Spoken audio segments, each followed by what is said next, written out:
Ito yung ating soup for tonight, mga Frenchie, winter melon soup. Yung tinatawag nila tongkwa sa Chinese.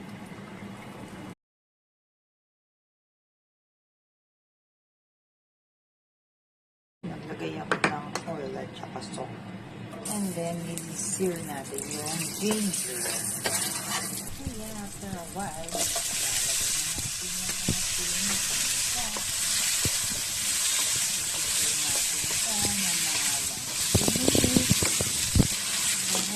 okay na siya. At dahil magsusot tayo, maglalagay tayo ng maraming tubig. Mga 3 cups. Now, ready na natin ilagay yung ating bean sprout.